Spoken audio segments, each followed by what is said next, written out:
What is the poorest country in the world? Africa. What is the poorest country in the world? Africa. What is the poorest country in the world? Probably Africa. What is the poorest country in the world? Africa. What is the poorest country in the world? Africa. They said Africa is poor. They whispered tales of scarcity, of a continent forever in need. But how can a land that birthed the richest man to ever walk the earth, a land that once supplied over 75% of the world's gold, be poor? This is not just history. It is a mirror reflecting our forgotten glory, a call to awaken the giants within us. For too long, our history has been buried under layers of misconception, overshadowed by narratives that diminish our heritage. Yet, the truth, like gold, always finds its way to the surface. Deep within the annals of time, a name shines brighter than any crown. Mansa Musa Keita IV, the Lion of Mali, an emperor whose wealth was so immense, it defied imagination and reshaped the global economy. He was not merely a king, he was a visionary, a custodian of an empire that stretched across the heart of West Africa. This was a land blessed with fertile rivers, vibrant cultures, and beneath its ancient soil, treasures that had been waiting for centuries to be unearthed. This is the story of a man, an empire, and a legacy that demands to be remembered. Before Mansa Musa, the Mali Empire was already a formidable power, forged through the strategic brilliance of Sundiata Keita, its founder. It was an empire built on unity, on the strength of diverse peoples coming together under a common banner. Its strategic location, nestled between the Sahara Desert and the West African forests, made it a crucial nexus for the trans-Saharan trade routes. These routes were not just paths for commerce.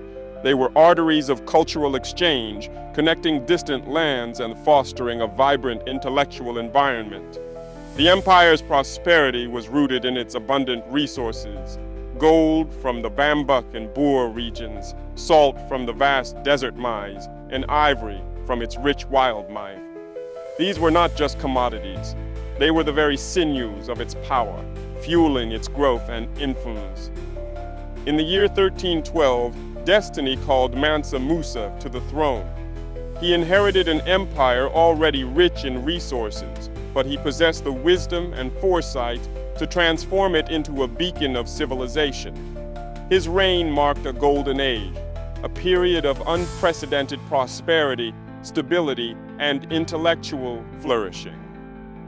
He understood that true leadership was not just about accumulating wealth, but about leveraging it for the betterment of his people and the advancement of knowledge.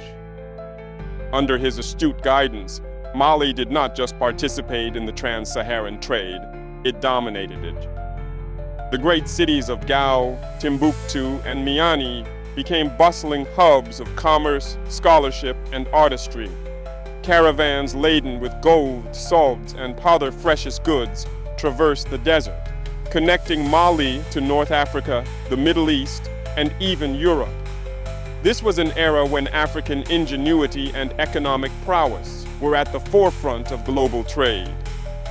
A true leader is judged not by the wealth they possess, but by what they do with it. In 1324, Mansa Musa embarked on a pilgrimage that would etch his name into the annals of world history, the Hajj to Mecca. This was more than a religious obligation. It was a grand statement of power, faith, and the immense wealth of the Mali Empire.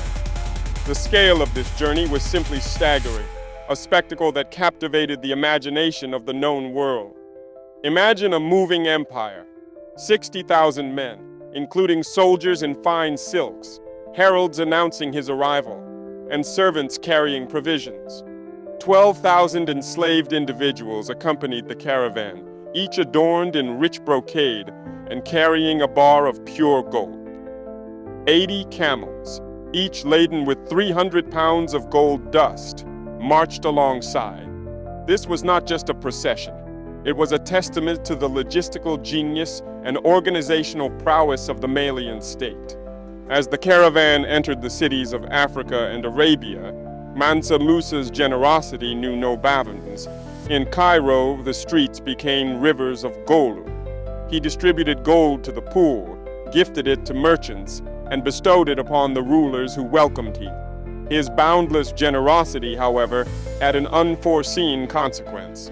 The sudden influx of gold caused its value to plummet, disrupting the economy of Egypt for over a decade. This single act of unparalleled generosity demonstrated a level of wealth that was incomprehensible to the world at the time. It was a moment when Africa, through the actions of one of its greatest sons, asserted its economic dominance on the global stage. The world watched in awe, and for the first time, the name of Mali and its golden emperor became synonymous with unimaginable riches. Mansa Musa's journey was not for vanity. It was a pilgrimage of purpose. Upon his return, he did not squander his remaining wealth. Instead, he invested it in the true treasures of humanity, knowledge and culture. He brought back scholars from Arabia, architects from Andalusia, and artisans from across the Islamic world. These brilliant minds were tasked with transforming Mali into a beacon of learning and innovation. In Timbuktu, he commissioned the construction of the magnificent Jinguereber Mosque, a masterpiece of Sudano-Sahelian architecture that still stands today. He established universities, most notably the University of Sankore, which became a renowned center of higher learning. Students from across Africa, the Middle East, and even Europe flocked to Timbuktu to study law, astronomy, mathematics, medicine, philosophy, and the Holy Quran. Libraries were built, housing hundreds of thousands of manuscripts, preserving ancient African wisdom, and contributing immensely to global scholarship. Under Mansa Musa, Timbuktu blossomed into a vibrant intellectual and spiritual hub, a true jewel of the Sahara. It was a city where knowledge was revealed, where scholars debated, and where ideas flourished. This was an African city, built by African hands, guided by African vision, that rivaled the great intellectual centers of Baghdad, Cairo, and Cordoba. It stands as a powerful testament to the sophisticated civilizations that thrived on our continent long before external influences sought to define us. This era of enlightenment under Mansa Musa profoundly shaped the cultural and intellectual landscape of West Africa. It fostered a deep appreciation for education, a commitment to justice, and a spirit of innovation that resonated for centuries. His reign was a golden age not just because of the gold, but because of the light of knowledge he ignited, a light that continues to inspire us today. And yet, if you search the school books of today, Mansa Musa's name is often a mere footnote, his story a whisper in the grand narrative of world history. Why? Because the world for too long preferred to believe that Africa only knew poverty, that greatness was a foreign seed planted on our soil.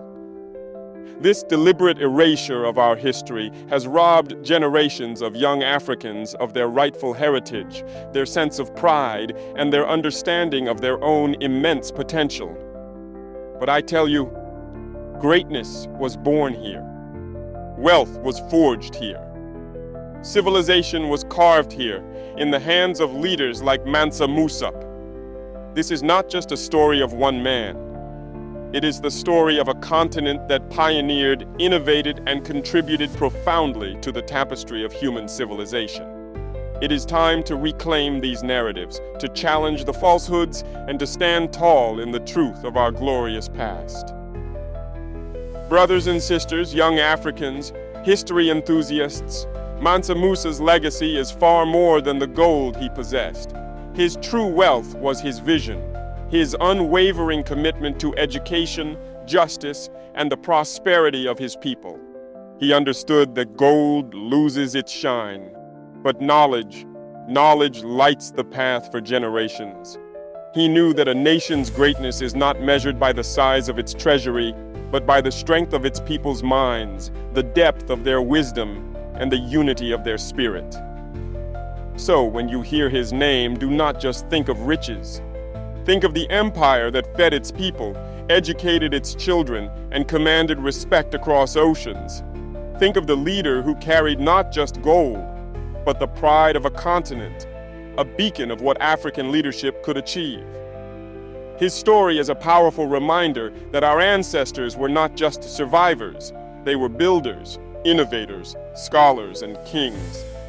Today, many of us have forgotten the weight of our own history. We measure wealth in fleeting coins and transient possessions, while the richest man in history left behind schools, libraries, and a legacy of enlightenment. We chase the gold in other people's lands, while our own soil holds treasures untold. Not just minerals, but the untapped potential of our minds, our creativity, and our collective spirit.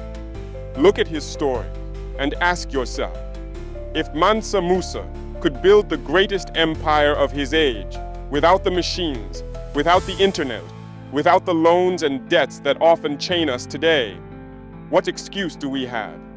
We are the sons and daughters of kings, the heirs of empires, the keepers of gold and wisdom. And if we remember who we are, if we unite with one vision, one strength, one heartbeat, then no mountain is too high, no river too deep, no dream too far. Let Mansa Musa's name be a mirror to you, not to envy his gold, but to awaken your own power. Because the true treasure of Africa is not buried beneath the earth. It is walking, breathing, thinking. It is you. It is in your hands to write the next glorious chapter of our history. This is our moment to reclaim our narrative, to honor our ancestors, and to build a future worthy of our heritage. Share this story with every young African, every history enthusiast, every soul yearning for truth. Dive deeper into the rich tapestry of African history. Read, research, and discover the countless untold stories of greatness. Support initiatives that promote African education, innovation, and cultural preservation. Let Mansa Musa's legacy ignite a fire within you to pursue knowledge, to build with purpose, and to lead with vision. The time for our resurgence is now.